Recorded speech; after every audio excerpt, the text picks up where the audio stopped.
에베소서는요, 이 구속 공동체로서 이 교회의 모습이 어떠해야 하는가를 말합니다. 조금 더 쉽게 말하면 구원받은 우리가 어떻게 살아야 하는가에 굉장히 강조점이 있는 편지라고 할 수 있죠. 자, 구원을 받은 사람은 어떻게 살아야 될까? 그걸 한마디로 딱 말하면 에베소서 말로 하면 뭘까요? 사자성어인데 1인 1닭 아니고 성령 충만이죠. 이 성령 충만한 삶 하면 여러분 어떤 생각이 드십니까? 이렇게 우리가 흔히 성령 충만하면 이렇게 막 방언을 하고, 그죠? 어떤 영적인 체험을 하고 이 복음을 전하기 위해서 막 돌격 앞으로 장애물은 그냥 넘으라고 있는 거야. 뭐 이런 느낌이 들 때가 많습니다. 자, 그런데 에베소서 5장 18절 이후를 쭉 읽어보면 이 성령의 충만함이라고 하는 것은 개인이 은혜 받아서 뜨거워지는 차원이라기보다는 오히려 함께하는 삶에 더 가까운 삶이라고 할 수 있어요. 그러니까 성령 충만은 우리 생각보다 훨씬 더 관계적 측면이 강조된 삶의 방식이다, 그런 뜻입니다. 성령 충만하다고 하면서 이 사람 저 사람하고 막 부딪힌다면 그건 성령 충만이라고 할 수 없다, 이런 뜻이에요. 그래서 성경은 언젠가 에베소서를 우리 같이 다룰 시간이 있겠습니다만 성령 충만의 첫 번째 적용점을 어디라고 얘기합니까? 가정이라고 얘기합니다. 가정 중에서도 부부 관계라고 말하죠. 자, 그 말은 무슨 말이냐면 성령 충만하면 막 방언이 떠오르고 영적인 체험이 들어오고 환상이 떠오르고 이래야 되는 게 아니라 성령 충만하면 뭐가 떠올라야 된다? 부부 관계가 떠올라야 된다. 이 말씀을 하고 있는 거예요. 우리가 생각하고 있는 거랑 조금 다르죠. 왜 성령 충만이 부부 관계를 연상하게 하고 왜 성경은 그냥 우리가 행복하게 살기를 원하나 보다 이런 차원이 아니고 훨씬 더 중요한 의미가 이 안에 있다는 거죠. 자, 왜 성령 충만을 부부 관계와 강조하는 걸까? 저는 목사님, 저는 결혼도 안 했고요. 아직 뭐 저한테 주시는 말씀은 아니네요. 그렇지 않습니다. 이 가정이라는 게 우리 한국 교회가, 모든 교회가 오랫동안 기혼과 미혼이라고 하는 이 패러다임 속에 존재했어요. 그러다 보니까 청년기가 길어지면서 이 미혼자들이 교회에서 적응하기가 쉽지 않고 기혼자들은 이 가정의 어떤 어떤 사람이 가정을 개미지옥이라고 그러더라고요. 여기서 헤어나올 수가 없는 이런 구조 속에 빠져가지고 있는데, 사실은 제가 요즘 막 이 가정에 대해서, 가족에 대해서 많이 공부를 하는데 성경은 뭐라고 얘기를 할까? 어떤 패러다임으로 하나님 백성을 나눌까를 가만히 보면 영아들, 청소년, 청년, 장년 이렇게 나누지 않고 20세 이상부터는 그냥 장년이에요. 여기에 어쩌면 한국 교회 돌파구가 있을지 모른다라는 생각을 하는데요. 왜 성경은 성령 충만을 부부 관계로 설명을 하는가? 그것은 이 부부 관계가 그리스도와 교회의 관계를 드러내기 때문에 그렇습니다. 그리스도를 어떻게 드러낼까? 돌아가셨는데, 천국 가셨는데 이 땅에 안 계신데, 우리밖에 없는데 어떻게 그리스도를 드러낼까? 가장 강력한 방법이 성령 충만해서 지하철역 가서 예수 천당 불신 지옥이 아니라 부부의 관계를 통해서 그리스도와 교회의 관계를 드러내려고 하셨다는 거죠. 옛 어른들은 얼굴도 모르고 결혼을 해도 살다 보니까 미운정, 고운정 다 들어서 잘 살게 된다고 말씀하셨어요. 얼핏 들으면 부부관계라는 게 시간 지나면 저절로 되는 것인 양 들리지만 사실 그렇지 않습니다.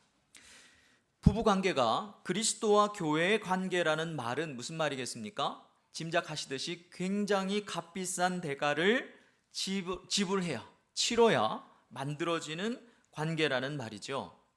그 값비싼 대가를 성경은 어떻게 표현하고 있는가? 오늘 본문에 읽으니까 아내의 순종과 남편의 사랑이라고 하는 이 두 가지로 대가를 지불해야 된다라고 말합니다. 이 순종과 사랑은요, 뗄래야 뗄 수 없는 관계입니다. 순종은 사랑을 원인으로 하고 또 사랑은 순종의 원인이 되기 때문이기도 하지만, 사실 오늘 본문을 잘 읽어보면 그리스도를 피차 경외함으로 피차 복종하라, 이 말씀이 대전제예요. 자, 그러니까 그리스도를 경외함으로 복종하고 순종하는 마음으로 아내는 순종하고 남편은 사랑하고 이래야 되기 때문에 너무나 중요한 말씀이라는 거죠. 그런데 이 안에 하나님이 계획해 놓으신 원초적 가정의 비밀이 담겨 있습니다. 오늘 제가 말씀을 준비하면서 참 많이 나눴던 말씀이고 아는 말씀이지만 어디에 우리가 좀 더 마음을 열어야 되냐면 어떻게 하면 행복해질까가 아니라 나의 이 부부 관계를 통해서 어떻게 그리스도와 교회가 드러날까, 이 관점으로 한번 주님이 나에게 뭘 원하시는지 확인해 보고, 또 배우자를 위해서 기도하고 있는 지체들도 이 기도의 의미가 무엇인가, 결혼이 무엇인가를 다시 한번 더 생각하는 시간이 되기를 바라요. 자, 먼저 성경은 22절 우리 같이 한번 읽어볼까요? 성경은 이 가정이라고 하는 것을 통해서 드러내려고 하는 어떤 하나님 목적이 있는데 첫 번째로 말하는 게 뭔가? 22절을 같이 읽겠습니다. 시작. 아내들이여. 이 말씀하면 남편들이 다 아내들을 봐요. 봤지? 이러면서 일단 복종해, 순종해, 뭐 이렇게 얘기를 합니다. 왜 아내들에게 먼저 복종하라고 할까요? 사실 먼저 알아야 될 것은 이것은 우선순위의 문제가 아니라는 거예요. 왜냐하면 1절 말씀 보십시오. 거기에 21절 말씀 보십시오. 그리스도를 경외함으로 뭐 해라? 피차 복종해라. 이게 대총론입니다. 총론이고 그 밑에 그리스도를 경외하는 마음으로 아내들은 뭐 해야 돼요? 순종을 줘야 된다. 남편에게 줘야 된다. 이런 말입니다. 순종해야 하는 이유는요, 남편이 사랑해 주어서가 아니에요. 아유 목사님, 사랑할 만해야, 사랑 받은 적이 없는데 어떻게 순종을 줘요? 라고 말하지만 그런 의미가 아니라 아내들에게 원하는 순종은, 자매들에게 원하는 순종은 무엇을 기인한다? 그리스도를 경외하는 마음으로. 네가 정말로 주님을 사랑하면 그게 어떻게 드러나야 된다? 남편에게 순종하는 모습으로 드러나야 된다라고 말합니다. 여자가 열등해서도 아니에요. 오히려 여자가 남자보다 훨씬 더 뛰어난 점이 많죠. 뭐 늘 자주 얘기하는 비유지만 아이들이 어릴 때 바깥에서 이렇게 막 놀이 시키다가 애들이 흙을 집어서 이렇게 막 입에 넣으려고 그러면 뭐라 그럽니까? 지지하라 그럽니다. 남자들은 뭘로 만들었어요? 지지하로 만들었어요. 자매들은요? 흙으로가 아니고 저기 갈비뼈로 만들었죠. 여러분, 할머니 뼈다귀 해장국도 단가가 있는데 일단 이 기초 단가가 달라요. 가만히 살아보니까, 그리고 또 보니까 자매들이 훨씬 더 형제들보다 뛰어난 부분들이 많습니다. 여자들에게 먼저 교훈하는 이유는요, 여자들이 열등해서가 아니라 여자가, 잘 들으세요, 그리스도의 몸인 교회를 상징하기 때문에 그래요. 그리스도의 몸인 교회가 그리스도의 머리이신 그리스도에게 순종하는 것은 당연한 것이죠. 지금 성경은 그 얘기를 하고 있다, 그 말입니다. 아내는 교회와 같아요. 그래서 말도 많고 탈도 많아요. 새겨 들으시기를 바랍니다. 교회가 가장 행복하고 가장 교회다운 때는요, 그리스도께 온전히 속해 있을 때죠. 이것을 성경은 뭐라 그럽니까? 복종이라고 표현하는 겁니다. 그리스도께 복종하지 않는 교회를 우리는 뭐라 그러죠? 이단이라고 그러죠. 그런 맥락에서 이야기하고 있습니다. 가만히 보면 요즘은 형제들보다 자매들이 훨씬 더 신앙이 좋은 것 같아요. 그래서 훨씬 더 많이 은혜 받고 눈물도 더 많이 흘립니다. 뭐 수련회 가서 그런 얘기 여러분 들어보셨죠? 저도 청년 사역을 오래 했지만 수련회 때 자매들은 진짜 통회하면요 시커먼 눈물이 막 흐른다 그랬죠. 진짜 통회하는 자매들은 막 눈썹이 떨어진다 그랬죠. 근데 그런 역사를 저는 형제들에게는 한 번도 본 적이 없어요. 강팍하기 때문에 그런 것이겠죠. 이러다 보니까 아내가 신앙이 점점 더 좋아지면, 자매가 신앙이 점점 좋아지면 형제를 혹은 남편을 무시하거나 가르치려는 경향이 있습니다. 그래서 남편이나 형제를 굉장히 성숙한 남자들이나 목회자들과 비교하면서 핀잔을 줘요. 여러분, 이게 뭘까요? 부족한 남편이라는 뜻이 아니라 눈에 보이지 않는 교만입니다. 이 교만이 왜 문제인가? 그것은 주님을 경외함으로 순종하라 하신 주님의 말씀이 무시당하고 있기 때문이에요. 그러니까 남편 뒤에 계신 주님의 권위가 무시당하기 때문에 그렇습니다. 그래서 세상으로 그리스도를 보지 못하게 하는 거예요. 내가 남편 핀잔 주는 거 그냥 뭐 서로 웃고 즐기는 정도면 뭐 it's okay. 그런데 그것 때문에 만약에 뭐 그것을 통해서 이 남편 뒤에 계신 그리스도가 드러나지 않는다면 그것은 진짜 문제라는 것이죠. 주님을 경외함으로 순종하라 하신 주님의 말씀이 무시되기 때문에 그렇습니다. 사랑하는 자매님들, 부부 관계는 서로 죽고 못 사는 관계로 시작해서 갱년기를 거쳐서 왼수로 끝나는 관계가 아니에요. 살면 살수록 뭐가 드러나야 됩니까? 그리스도와 교회가 드러나야 하는 사명의 관계라는 것입니다. 자, 제가 목사면 제 사명은 뭘까요? 살면 살수록 돈을 더 많이 가지는 게 아니라 그리스도를 더 드러내는 게 제 사명이겠죠. 선교사의 사명은 뭘까요? 선교를 하는 것입니다. 살면 살수록 더 잘해야 되는 것이겠죠. 여러분, 부부 관계의 사명은 그런 겁니다. 행복하라고 부부 관계를 맺은 게 아니라 그리스도와 교회를 드러내라고 우리를 부부로 만나게 하시고 결혼하게 하신 거예요. 그러므로 자매가 신앙이 좋을수록 남편을 더 사랑하고 인정해 줄 때, 여러분 심지어 불신 남편이라 하더라도, 형제라 하더라도 신앙에 대해서도 한 번 더 생각하게 되는 것입니다.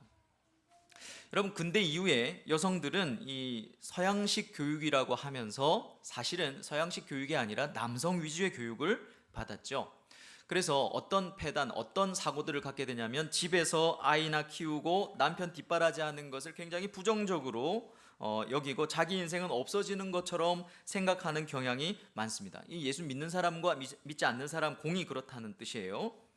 처녀 때는 되게 잘 나갔는데 결혼하고 나니까 집 청소하고 빨래하고 낮잠 자고 애들 낳고 나니까 몸매도 별로고 남편은 늦게 들어와서 잠만 자고, 그러니까 막 우울증이 온다고 합니다. 근데 한번 생각해 볼 문제예요. 왜냐하면 어쩌면 그렇게 우울하다라고 생각할 수 있는 이유가 충분히 이해하지만 어릴 때부터 우리가 세뇌됐던 남성 위주의 교육의 폐단일 수도 있다는 겁니다. 자, 왜 이렇게 한번 생각해 봐야 되냐면, 저는 지금 맞벌이가 맞니 틀리니 그 얘기하는 거 아니에요. 성경이 말하는 여성상은 믿음의 어머니요 믿음의 아내입니다. 지난주에도 살펴봤습니다만 자녀 세대의 믿음은 교회를 상징하는 어머니를 통해서 흘러간다 그랬죠. 제 말은 이 맞벌이가 맞니 아니니 그 얘기가 아니라 아내와 어머니로서의 사명을 가볍게 여기면 절대 안 된다는 것입니다. 여러분, 믿음을 떠나서 지금도 세상을 한번 가만히 보면요, 그래도 세상이 이 정도 질서가 있고 살기 좋은 또 사랑이 있는 이유는 뭐겠습니까? 정치인들이 잘해서요? 남편들이 잘해서요? 아닙니다. 아무도 동의 안 하지 않을 수 없는 게 아니겠지만, 그 뭐냐면 이 땅에 있는 아내들과 이 땅에 있는 어머니들 때문에 그런 것이죠. 그러므로 여러분, 아내들이 순종으로 가정을 세워가는 것은 그냥 열등하거나 그냥 어떤 그 옛날 가부장적 사고가 아니라 성경이 우리에게 주는 메시지가 있다는 사실을 생각해 봐야 됩니다.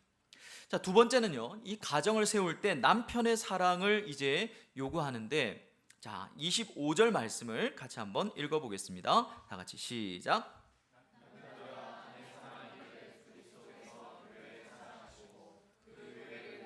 자신을 주심같이 하라. 자, 성경적인 가정을 앞으로 여러분 세우려면 남편이 반드시 알아야 되는 게 뭡니까? 우리 집사람은 뭘 좋아한다 이거 아니고, 반드시 알아야 될 것은 주님이 교회를 어떻게 사랑하셨는가입니다.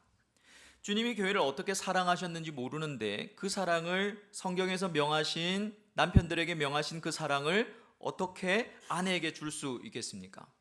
여러분, 아직 결혼을 놓고 기도하고 있는 지체들이 있다면 여러분, 이런 사람을 만나야 합니다. 그러니까 직장이 있고 성품 좋고 그것도 중요하죠. 그러나 주님의 사랑을 모르면 나한테 줄 사랑은 없다는 사실을 알아야 됩니다. 세속적인 사랑이라는 것을 알아야 됩니다. 이걸 모르는 남편들, 형제들은 그저 돈 많이 벌어주고 마음 맞으면, 마음 편하면 그냥 그게 사랑이라고 생각한단 말이죠. 여러분, 여기 계신 형제들, 남편들 한번 생각해 봅시다. 우리는 한 번도 입으로 말한 적은 없지만 왜 아내가 마음에 안 들까요? 물론 안 믿는 사람들이 안 들겠죠. 우리는 안 그렇지만 한번 생각해 보자 그겁니다.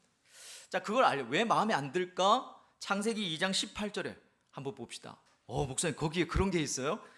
한번 봅시다. 우리 창세기 2장 18절 다 같이 읽어보겠습니다. 시작. 여호와 하나님이 이르시되 내가 그를 위하여 돕는 배필을 지으리라 하시니라. 자, 하나님께서 아담에게 하와를 만들어 주시려고 이 말씀을 하신 이후에 그 다음에 어떻게 하셨죠? 바로 밥 먹고 있는데 아담을 막 때려서 잠재우신 게 아니죠. 19절을 읽어보면 사람이 손자 사는 게 좋지 못하다 하면서 이제 반려자를 하나 만들어 주려고 하신 하나님이 뭐부터 하십니까? 이 세상에 있는 각종 짐승의 이름을 짓는 일을 먼저 시키십니다. 그게 뭐죠? 사명이죠. 사명. 이 사명을 감당하는 자리에서 아담은 뭘 발견합니까? 수많은 이 땅에 존재하는 모든 짐승들의 정체성을 보면서 너는 곰같이 생겼으니까 곰해라, 너는 코끼리같이 생겼으니까 코끼리 해라 하면서 뭘 깨닫냐면 자기랑 똑같은 아이덴티티가 없다는 사실을 깨닫는 거죠.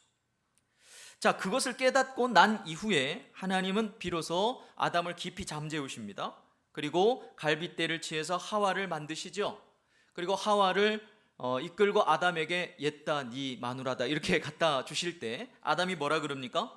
내 뼈 중에 뼈요 살 중에 살이라 이렇게 얘기합니다. 이게 무슨 말이냐면 우와 나랑 똑같네 이런 뜻이에요.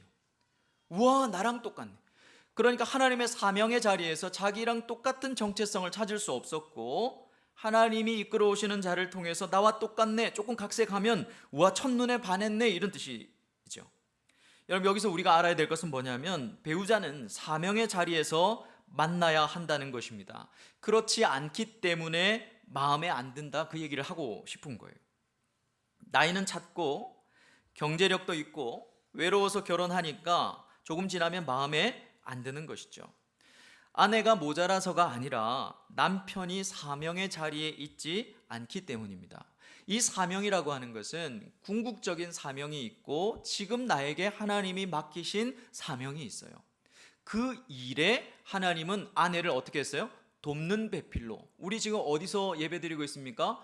에제르에서 드리고 있죠. 에제르가 돕는 배필이라는 뜻이에요. 이건 뭐 놀라운 하나님의 뜻이죠. 무슨 말입니까? 뭘 도우라는 겁니까? 먹고 사는 거 도우라는 겁니까? 설거지를 도우라는 겁니까? 그 말이 아니라 하나님이 맡기신 궁극적인 사명과 또 그냥 구체적인 사명이 있어요. 그죠? 그거를 돕는 배필로 하나님이 우리에게 보내주셨는데 내가 남편이 그 자리에 없으면 아내가 마음에 안 들어지기 시작한다는 겁니다. 그래서 이 뼈가 내 뼈가 아니다. 뭐 또 다른 사람 발가락 뼈 같다 그러고 막 이렇게 얘기하는 거죠. 여러분 형제들, 아내가 자매가 가장 아름답게 보이는 때가 언제입니까? 화장할 때가 아니고 미장원 갔다 왔을 때가 아니고 형제가 사명의 자리에 있을 때라는 사실을 여러분 잊지 마시기를 바랍니다. 성경이 말하는 남자다움이라는 게 뭘까요? 남자다움. 우리는 뭐 경상도 사람들이 많아서 남자다움 하면 뭐 뜨거운 라면 원샷 뭐 이런 거라고 생각하는데요. 사실 우리는 어릴 때부터 이 남자다움에 대해서 잘못 배웠죠. 남자아이들은 뭐라 그럽니까? 싼의 자식은 태어나서 몇 번? 3번 울어야 된다. 이게 어디서 나온 얘기인지 잘 모르겠어요. 그러면서 남자가 우는 것은 부끄러운 일로 배웠습니다. 그래서 남자아이가 울면 뭐라 그럽니까? 그만 안 우나? 싼의 자식이 어디 우노? 울지 말아야 되는 이유가 뭐예요? 싼의 자식이라는 거죠. 뭐 또 심지어 더 심한 할머니들은 뭐 떨어진다 그러고 애들이 뭐 공포를 느끼는 거죠. 산타 할아버지도 우는 애들한테 선물 안 준다니까 동심에 얼마나 힘들었겠습니까? 이런 영향력이요. 다 큰 남자에게도 막 영향을 줍니다. 아내를 위해서 막 정말로 준비한 선물이 있어도 뭐라 그럽니까? 당신을 위해서 준비했어. 이 말이 안 떨어져 가지고 오다 쭈다 뭐 이렇게 얘기하기도 하고, 또 아내가 이렇게 굉장히 맛있는 음식을 준비해서 음식 맛이 어때요? 라고 물어보면 정말 맛있어도 남자다운 사람은 어떻게 얘기해야 됩니까? 뭐 먹을만 하네 라든지, 더 남자다운 사람은 맛이 뭐 필요하노? 뭐 안 죽으면 그만이지. 이렇게 답을 한단 말이죠. 자, 이런 것들이 다 진정한 남자다움에 대한 오해입니다. 그러면 성경이 말하는 남자다움이라고 하는 것은 뭘까요? 그것은 한 여자와 결혼해서 그 여자에 대한 모든 책임을 다하는 모습입니다. 다시, 성경이 말하는 남자다움이라고 하는 것은 라면 원샷이 아니라 한 여자와 결혼해서, 여러분 이건 그냥 공식이에요. 한 여자와 결합해서 그 여자의 모든 것을 책임감 있게 다 모든 책임감 있는 행동을 보여주는 것이라고 말할 수 있어요. 왜 그럴까요? 자신을 희생해서 아내의 모든 것을 책임지는 사랑이 가장 남자다움입니다. 왜냐하면 성경이 왜 그렇게 얘기한다고 자신 있게 말할 수 있냐면 주님이 교회를 사랑하셔서 자기 목숨을 주셨기 때문이죠. 아무리 부족해도 주님처럼 인내함으로 아내의 부족을 품고 이해하고 사랑하는 것이 진짜 남자다움이라는 사실을 우리는 가르칠 필요가 있고 기억할 필요가 있습니다. 자, 그러면 어떻게 남자들은, 형제들은 아내를 사랑해야 될까요? 26절을 같이 읽겠습니다. 26절 시작.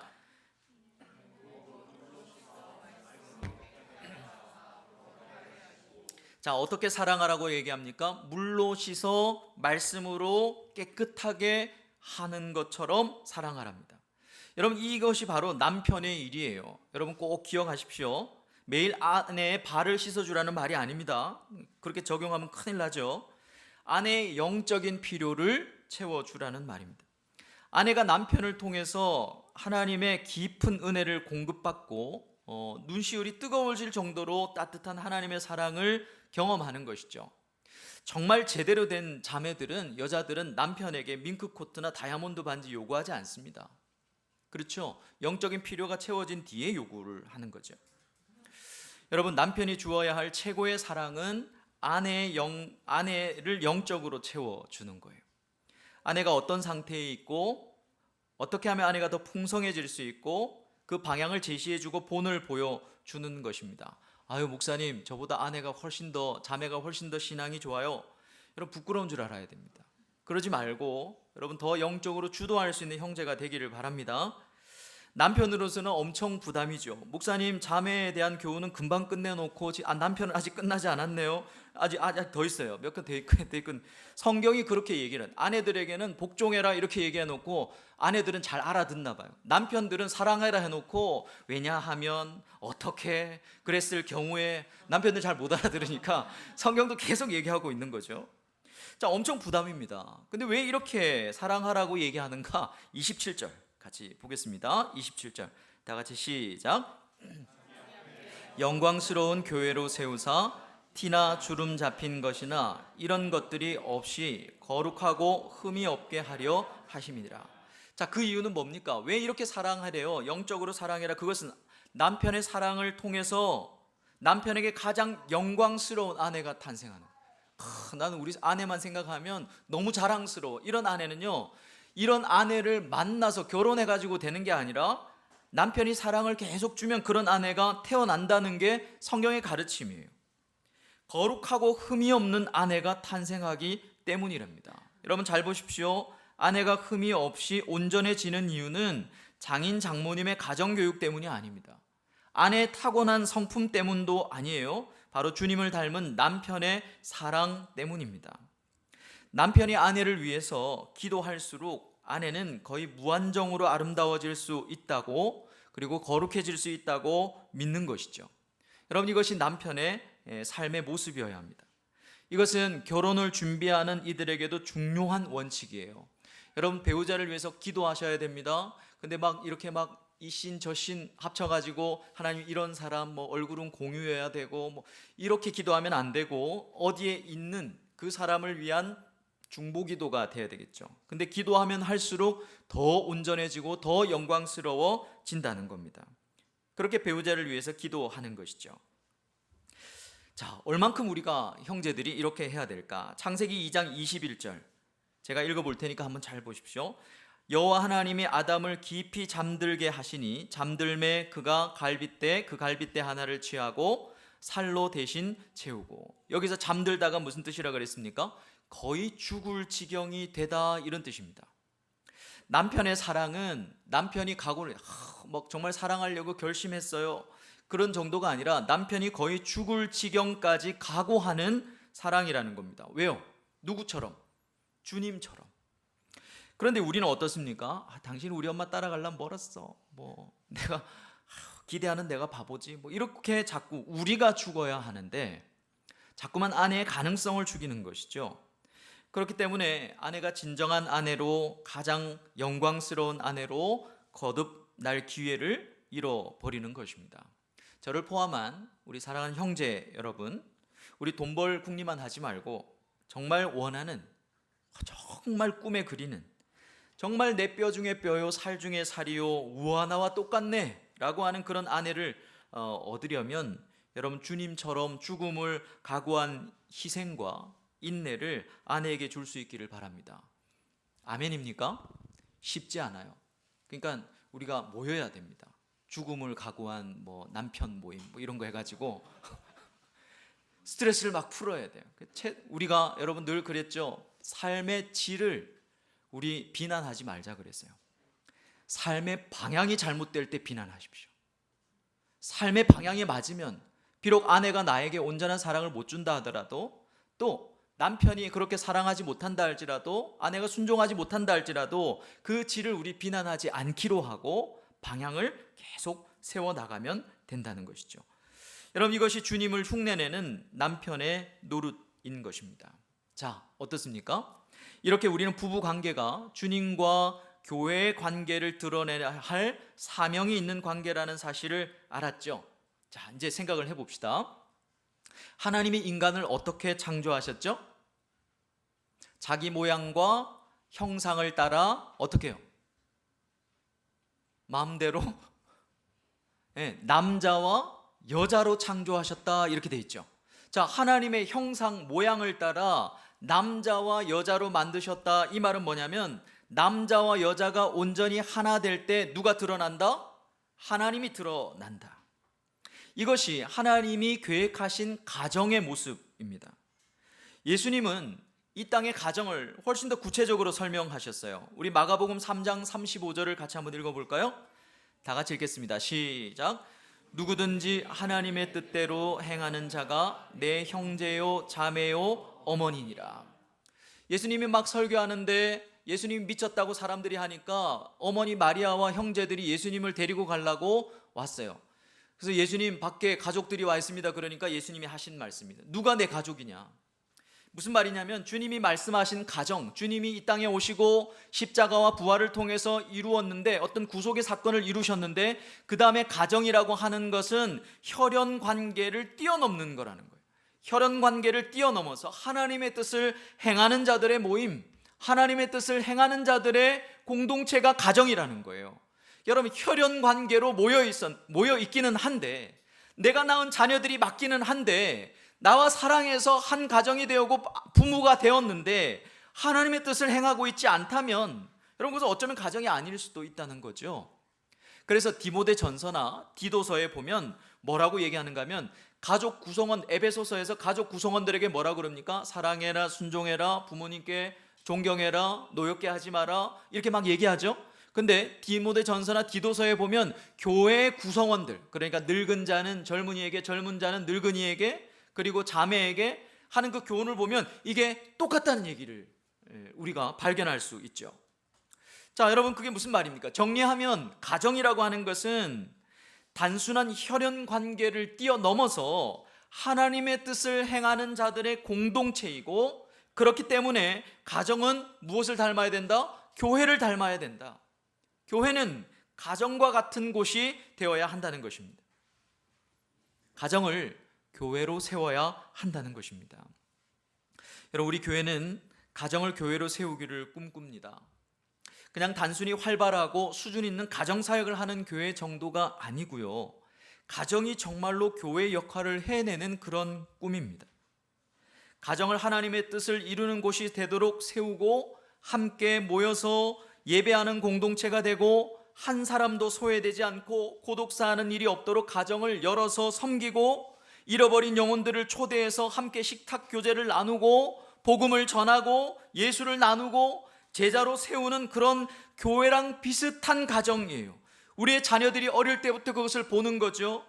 그리고 그 섬기는 모습을 보면서 가정의 본질을 느끼기 시작하고 가정의 사명을 깨닫는 그런 가정이 되게 하는 꿈입니다. 얼핏 보면 이게 가정인지 교회인지 잘 모르는 진짜 가정, 진짜 가족, 진짜 교회를 세우자는 꿈인 것이죠.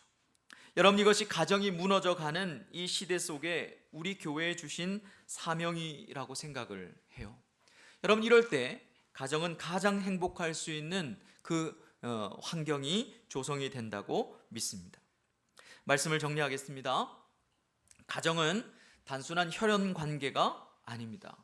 성령 충만이 첫 번째로 드러나야 하는 곳입니다. 어떻게 드러나야 됩니까? 아내의 순종과 남편의 사랑을 통해서 그리스도와 교회의 관계로 드러나야 합니다.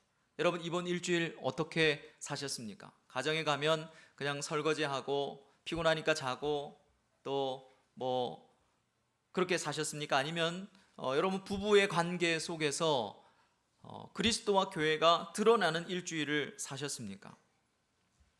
이를 위해서 교회를 상징하는 아내는 어떻게 해야 되죠? 남편에게 죽게 하듯 하는 순종을 주는 겁니다. 뭘 근거로요? 남편의 사랑이 아니라 그리스도를 경외함으로. 아내는 남편에게 계속 죽게 하듯 순종을 주는 거예요. 그리고 그리스도를 상징하는 남편은요, 아내에게 죽을 만큼의 희생과 인내로 사랑을 주는 겁니다. 주님이 우리에게 주신 것처럼. 결혼관계는 이 땅에서만 여러분 유효한 관계입니다. 여러분, 영원히 우리 행복하자, 그 거짓말이에요. 비성경적이에요. 왜? 성경에 보면 결혼은 이 땅에서만 있는 거예요. 영원한 관계는 부부관계가 아니라, 여러분 좀 죄송하지만 하나님 백성의 관계입니다. 천국 가면 저도 제 아내에게 자매님 이렇게 할 거예요. 우리 그때 결혼했었죠? 이렇게 안 가봐서 잘 모르겠지만, 여러분, 예수님은 너희가 오해가 많구나 이러면서 시집가고 장가가는 것은 이 땅에서만. 왜요? 행복하게 잘 살으라고가 아니라 분명한 목적을 여러분 꼭 기억하십시오. 그리스도와 교회의 관계가 어떠한가를 부부의 관계로 드러내라고 이 땅에서 우리에게 결혼이라고 하는 제도를 주셨다는 말이죠. 그러므로 여러분, 우리는 이 땅에 있는 일생을, 아내는 죽을 때까지 교회의 순종을 흉내내는 것이고 남편은 주님의 사랑을 흉내내는 것입니다. 특히 가정은 남편이 주도적으로 영적인 주도권을 가질 수 있어야 합니다. 제 아내가 훨씬 더 믿음이 좋아요. 부끄러운 줄 아십시오.